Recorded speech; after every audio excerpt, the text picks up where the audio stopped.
চলো happy independence day জানিয়ে আজকে দিনটা শুরু করছি। আজকে হচ্ছে 15ই আগস্ট, ঠিক আছে? এই হ্যাপি ইন্ডিপেন্ডেন্স ডে জানাও। ও হ্যাপি ইন্ডিপেন্ডেন্স ডে বন্ধুরা। Happy independence. কি বলতো, এবছরের ইন্ডিপেন্ডেন্স ডেটা একদমই অন্যরকম। আচ্ছা, অবশ্যই কমেন্টস করে জানাবে কালকে কারা কারা প্রতিবাদ মিছিলে ছিলে। আমরাও ছিলাম, কিন্তু হ্যাঁ সেটা কোনো রকম ভিডিও করিনি। আমার মনে হচ্ছে ওটা ভিডিও করার দরকার নেই, সেই জন্য আমি ভিডিও করিনি। তবে হ্যাঁ, এই প্রতিবাদ মিছিলের যে উদ্দেশ্যটা সেটা কিন্তু ঘর থেকেই আমি শুরু করেছি। কারণ আমি আমার ছেলেদেরকে এই ঘটনাগুলো সম্পর্কে ডিটেলসে জানিয়েছি তো বাবা। সেই মেয়েগুলোর সাথে কি হয়েছে সেগুলো জানিয়েছি। তোমরা এবার বলতে পারো যে তোমরা মাঝখানে আমার বড়ের ফোন এসেছিল, সেই জন্য স্টপ করতে হয়েছে। যে তুমি তোমার ছেলেদেরকে কি জানিয়েছো যে মেয়েগুলোকে মেরে দেওয়া হয়েছে, মেয়েগুলোকে অত্যাচার করা হয়েছে, এইটা না। মেয়েগুলোকে কিভাবে অত্যাচার করা হয়েছে, মেয়েগুলোর সাথে কি করা হয়েছে সেগুলো জানিয়েছি বাবা। জানিয়েছি তো, পুরো ভালোভাবে জানিয়েছি। সেই প্রতিবাদটা যে প্রথম কর্মসূচি আমি কিন্তু আমার বাড়ি থেকেই শুরু করছি। একদম প্রথম দিন থেকে ডিটেলস আমি ছেলেগুলোকে এই খবরগুলো দিয়ে গেছি। শুধু এই একটা ঘটনা, আমার ছেলেরা কামধনুর ঘটনা জানে, আমার ছেলেরা ধনঞ্জয়ের ঘটনা জানে, আমার ছেলেরা নির্ভয়ার ঘটনা জানে, আমার ছেলেরা এর ঘটনাটাও জানে, আজকালের ঘটনাটাও জানে, ঠিক আছে? সেই জন্য নিজেদের ঘর থেকে আগে যদি এই বিষয়গুলো শুরু করা যায় না, বাইরে যে প্রতিবাদ মিছিলটা হয় সেটাতে পরে যোগদান দিলে অসুবিধা হয় না। হ্যাঁ, এবার যদি তোমরা বলো তুমি তো এই বিষয়ে পোস্ট দিলে না, সুন্দর সুন্দর ভাষা প্রয়োগ করে কয়েকটা লাইন লিখে দিলে যদি প্রতিবাদটা সফল হয়ে যায় তবে লিখে দেবো আজকে। কিন্তু আমার মনে হয় বাবা তোর মশা, আমার মনে হয় গোড়া থেকে যদি সুন্দর করে তৈরি করা যায়, বাড়ির ছেলে হোক মেয়ে হোক দুজনকেই আগে শেখাতে হবে বাবা ভয়কে ত্যাগ করে মরতে শেখো। যেদিনকে ছেলে মেয়েরা মরতে শিখে যাবে না, সেদিনকে ভেতর থেকে ভয় চলে যাবে। ওই চারটে ছেলে একসাথে দল বেঁধে লড়ছে বলে, কোনো অন্যায় করছে বলে তুমি একা সেই চিল্লে জোরে পালিয়ে যাবে সেটা না করে একা হয়ে চিল্লে গিয়ে ছুটে প্রতিবাদ করতে শেখো। তোমাকে দেখে আরো 5 জন আসবে। তা যাই হোক, ওইটা হয়তো অনেকের জ্ঞান মনে হবে, কিন্তু আমার মনে হলো এটা বেটার মনে হবে। আমার মনে সকালবেলা আকাম করেছে কি, আজকে যেহেতু ইন্ডিপেন্ডেন্স ডে, দুটো কেক এনেছে। যেহেতু ওর 2 ছেলে, দুটো কেক এনেছে। বড় ছেলে খেয়ে নিয়েছে, ছোট ছেলের কেকটা এখানে রয়েছে। বউটা কি বানের জলে ভেসে এসেছিল? অর্ধেক মাকে শেয়ার করে দিও তো। হ্যাঁ, বউটা কি বানের জলে ভেসে এসেছিল? আর আমার অডিও এই যে নিজের বাড়ির মুড়ি নিয়ে বসে আছে ইন্ডিপেন্ডেন্স ডে জানাবে বলে। বাবা ইন্ডিপেন্ডেন্স ডে জানাও।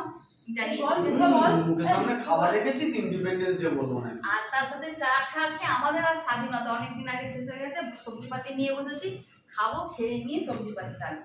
এই হচ্ছে আজকের ইন্ডিপেন্ডেন্স ডে আমার সূচনা, ঠিক আছে? চলো খাওয়া দাওয়াটা করি, তারপর বাকি গল্প সারি।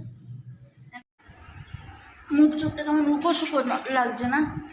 কালকে গিয়েছিলাম একটা নেমন্তন্ন বাড়িতে, অনেকটা হাঁটাহাঁটি করে যেতে হয়েছিল, বেশ খানিকটা দূর আমার বাড়ি থেকে।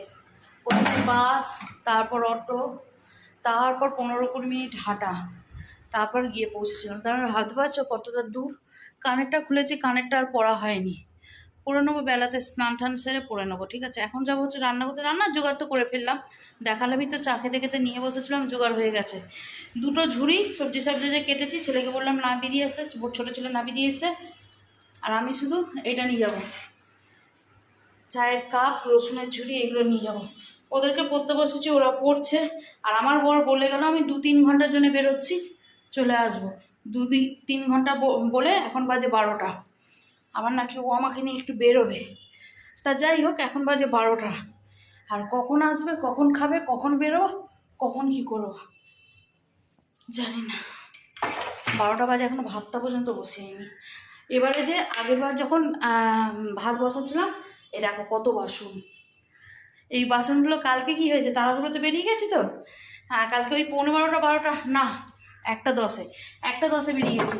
অরিওর খাবার করেছি, আমরা টিফিন করেছি, মাজামুজি করেছি, ধোয়াধাই করেছি, এইসব করে রেখে গেছি। রাত্রে কি খাওয়া হবে তার একটু ব্যবস্থা করেছি, করে রেখে তবে গেছি, ঠিক আছে?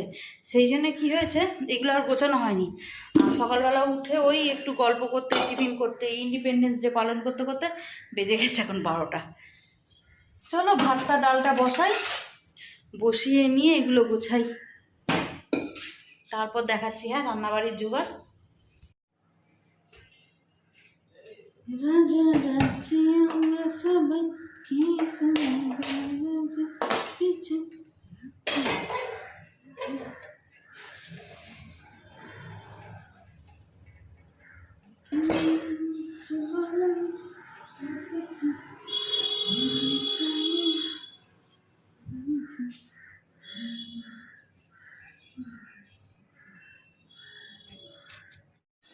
চলো, এই হচ্ছে আমার রান্নার জোগাড়। এখানে ডালটাকে ছড়িয়ে দিলাম। আচ্ছা, রান্নায় করবো হচ্ছে আজ 4 পিস ভোলা মাছ আছে, এটাকে ভাবছি হ্যাঁ, এখনও শিওর না, সর্ষে দিয়ে করবো। এখানে চিংড়ি মাছ আছে, যেটা পটল কুমড়ো আলু দিয়ে করব। আর এটা হচ্ছে ওই চিংড়ি মাছেরই মশলা। আর এখানে খানকন পাতাটাকে একটু ভাপিয়ে নিয়েছি, বাটবো, খানকন পাতা বাটা। এখানে আমার রান্না এত দূর বসে গেছে। হ্যাঁ, কি গো, তুমি যে বললে ঘন্টা খানেকের মধ্যে এসে আমি তোমার সব জোগাড় করে দিচ্ছি, তা কখন জোগাড় করবে? হ্যাঁ, কি জোগাড় করবে? পেঁয়াজ কেটে দেবো, আলু কেটে দেবো। এই যে আমি যে কেটে যে রান্না বসিয়ে দিলাম, এইগুলো কি হবে? এখন তুমি করে ফেলেছো যখন, আর কি করবো বলো, আমার তো আর কিছু করার নেই। আর ওইসব কি বের করছো, তোমার সম্পত্তি? আর সম্পত্তি বলো না, একটা জিনিস পাচ্ছি না আমি। হ্যাঁ, আর এই যে তুমি এই যে আমাকে নিয়ে বেরোবে বললে, এখানে এখন কটা বাজে? 12:30 বাজে। এরপর আর তুমি নিয়ে বেরোবে? ভাত খেয়ে তো ঘুমাবে। ভাত খেলে তো তোমার চোখে বন্ধ হয়ে যায়, শরীরে ঝিমুনি দেয়, মাথা ছনছন করে, তখন কি হবে? হ্যাঁ, প্রাকৃতিক ডাক নাকি? জাগতিক ও আচ্ছা, জাগতিক ব্যাপার।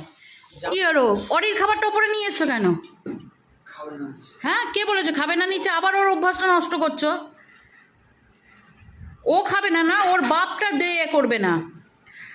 আচ্ছা চলো, আজকে আমি তোমাদের রান্না দেখাই। 45 মিনিটে আজকে রান্না শেষ করেছি। এই অরি সরে যা। হ্যাঁ, কারণ তুমি তো বলেছিলে এসে জোগাড় করে দেবে, জোগাড় করে দিয়েছো না। আর একটু লাইটটা দে তো, লাইট দে। এটা হচ্ছে অরির ভাত বাড়া। আর এখানে হচ্ছে এই যে অরি সর একটু, এটা হচ্ছে আমার এই ছেলেটা না এত টোকা অভ্যাস। খানকন পাতা বাটা, চিংড়ি মাছটা খুললে বোঝা যাবে। এই দেখো কন্টিনিউ টুকে যাচ্ছে। ওপর থেকে দেখতে পেয়েছো, এই যে এই জায়গাগুলো দেখতে পেয়েছো, চিংড়ি মাছগুলো নেই কিন্তু। হ্যাঁ, কে খেলো? হ্যাঁ, কে খেলো? এই জায়গাগুলো ভাবে মা বুঝতে পারবে না। এই যে এখান থেকে একটা চিংড়ি মাছ নেই, এখানে চিংড়ি মাছ নেই, এইখানটা চিংড়ি মাছ ছিল। এইখানটার চিংড়ি মাছটা নেই। বুঝতে পেরেছো? ওরা ভাবে যে আমি চিংড়ি মাছ তুলে খেয়ে নেবো, মা বুঝতে পারবে না। তা যাই হোক, এটা হচ্ছে চিংড়ি পটল কুমড়ো আলু দিয়ে একটা তরকারি। এখানে করেছি হচ্ছে পেঁয়াজ দিয়ে মুসুরির ডাল। ইলিশ মাছের সর্ষে পাতুরি? না, ভোলা মাছের সর্ষে পাতুরি। ঠিক আছে, ওই দা বন্ধ করে দিলি। এই হচ্ছে ভোলা মাছের সর্ষে। আর এখানে আছে গরম ভাত। এখনো অবধি চান ঠান করিনি, এবার করবো হচ্ছে স্নান। কারণ ভালো আমাকে রান্নাবাড়িটা সারি, তারপর স্নানটা করতে চাই। রান্নাবাড়ি করে হ্যাঁ, একমাত্র হয় যদি সকালবেলা স্নান করে নিই, ঠিক আছে, বেলায় রান্নাবাড়ি করলাম, ও বেরোলো 9টার মধ্যে রান্নাবাড়ি হয়ে গেলো, ঠিক আছে। কিন্তু যে দিন বেলাতে রান্না করতে হয় না, তখন আর মনে হয় না যে স্নান করে রান্না করবো, তখন মনে হয় রান্না করে স্নান করবো। বুঝেছো? চলো, হ্যাঁ, এবার স্নান টান করে নিই, খাওয়া দাওয়াটা সারি, তারপর দেখা যাক কী করা যায় না যায়। দিনটা আমার আজকে বেকার হয়ে গেল। তোর বাবা তো বলেছিল সকালবেলা নিয়ে বেরোবে, ঘুমাচ্ছে। এখন তখন বললাম, তখন বলছে শরীরটা কি দুর্বল লাগছে, এই দুটো ভাত কি এখন সময়, ভাত খাবে অর্ধেক পাতে থেকে, তোর বাবা বলা শুরু করবে যে একটু শুতে হবে। চলো, হ্যাঁ। কোথায় গো তুমি? আরে কি করছো এখানে বসে বসে? এই রিলস বানাবো, বোতল ফুটো করার রিলসটা বানাবো। কি বোতল ফুটো করা রিলস? আরে এখন হচ্ছে না, এরকম ভাবে চাপবো, তুমি আমাকে চাগিয়ে তুলবে, আমি জলটা চেপে বের করবো, সেই রিলসটা বানাবো এরকম ভাবে।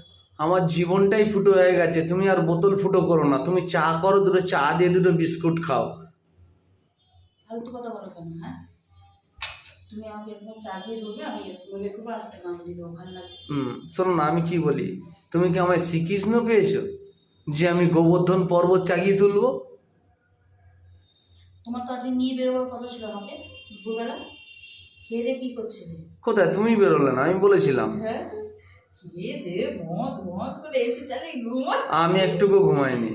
বিটুকে জিজ্ঞেস করবে, বিটু পড়ছিল, আমি জেগেছিলাম। বিটু বলছে কি ঘুমা, দেখেছো এই নাকি তোমার নিয়ে বেরোবি, দেখ ওবার দেখেছি। ওরাই তো আমার সব থেকে বড় শত্রু, ওরাই হচ্ছে আমার চরম শত্রু। ঠিক আছে, আমি দেখ নাক ডাকছে, শুধু বলে এইরকম ভাবে নাক ডাকে, তুমি শো কি করে? আমি আর মোটেই আমি নাক ডাকি না, আমার নাক ডাকায় কোনো শব্দই হয় না।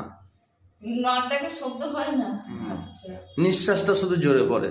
তোমার বড় ছেলেকে জিজ্ঞেস করবো তুমি কি আমার নাক ডাকছিলে? ভিডিওটা আমি দেখবো কি করে? ও যে তোমরা সব নিজেরা করাপ্টেড আছো। কারাপ্টেড। আচ্ছা, নিজেদের মধ্যে ষড়যন্ত্র চলছে তোমার বিরুদ্ধে। একদম, এটা আবার জানতে আমার বাকি আছে। কি করবো আমি? কিছুটা আমি করে রেখে দিই, কিছুটা তুমি। আমাকে দিয়ে কাজ নেই, আমাকে ফুটো করাচ্ছে। তুমি ফুটো করো, হ্যাঁ রাখো তুমি, ওসব আমি করবো না। আমি গোবর্ধন পর্বত চাকাতে পারবো না। তো তুমি চা করো, আমি চা খাবো, আমি এই কাজ করছি। হ্যাঁ করো করো, চা করতে পারবো না আমি। আমাকে চাকাতে হবে না, আমি চেয়ারের উপর বসে হুম, ঠিক আছে রাখো। আমার কাছে নিয়ে এসো না, আমি তো এখনো বেঁচে রয়েছি, তুমি দেখেছো সেইটুকুই যথেষ্ট। তুমি চা খাও, চা এনেছি। এই দিকের ফুটোটা তুমি করেছিলে তো? বেশি ফুটো করে এই যে ধ্যাবড়া ধ্যাবড়া তুমি করে ফেলেছো, তুমি জল ভরে আনো, আমি তারপর বাকিটা দেখবো। তোমার এখন ট্রায়াল চলছে, তোমাকে শেখানো চলছে। আপাতত লাইটের সেট আপ হয়েছে, হতে হতে চা খাওয়া খিদে পেয়ে গেছে, চা আর বিস্কিট নিয়ে শুরু করেছি। হো তোমার সব জল পড়ে যাচ্ছে। দাও, আমি দেখছি। এত ফুটো করে নাকি? 4-5টা ফুটো করলে অস্থির ছিল। কি হলো? অত ফুটো করে? আবার একটা করতে হবে। এবার বোতল আমি তৈরি করব। বোতল আছে, বোতল আছে, খোঁজো। এমন রিলস শ্যুট করে এসেছি, আমার ঘাম চোম ছাড়ছে, ঠিক আছে? রিলস কি শ্যুট করেছি কালকে দেবো তোমাদের, দেখলে বুঝতে পারবে যে কেন আমি হাঁপিয়ে গেলাম, কেন আমার এত পরিশ্রম হলো, আমার ঘাম চুম কেন ছাড়ছে। কি গো বলো? দারুণ শ্যুট করেছি। চলো, এখন দুপুরের তরকারি ডাল রয়েছে, শুধু একটু ভাত বসাবো। ভাত বসালে, আর সকালের পটল চিংড়ি আর কুমড়ো দিয়ে যে তরকারি করেছিলাম সেটাও রয়েছে, রাতের পাটটা মিটে যাবে, ঠিক আছে? চলো, এতটাই হাঁপিয়ে গেছি, আজকের ভিডিওটা কিন্তু এই অবধি স্টপ করে দিচ্ছি। ছোটোখাটো ভিডিও হলো, তাই ছোটোখাটোতেই থাক, কারণ এখন প্রচণ্ড পরিমাণে চারিদিকে সবাই আরজিকর নিয়ে ব্যস্ত, ঠিক আছে? আমরাও ব্যস্ত, কারণ এখন আমরা একটু ঠাকুরপুকুর 3 বাস স্ট্যান্ডের দিকে যাব, ঠিক আছে? ওইদিকে মিটিং হচ্ছে, সভা হচ্ছে, একটু যাব, একটু বসবো, তারপর বাড়িতে এসে ভাত করবো, খেতে দেবো, খাওয়া দাওয়া শুয়ে পড়বো, ঠিক আছে? ছেলেদেরকে পড়তে বসে নিয়ে বেরোবো, তাই তো? চলো, আমি আর ড্রেস চেঞ্জ করবো না। চলো তবে আজকের মতন বাই।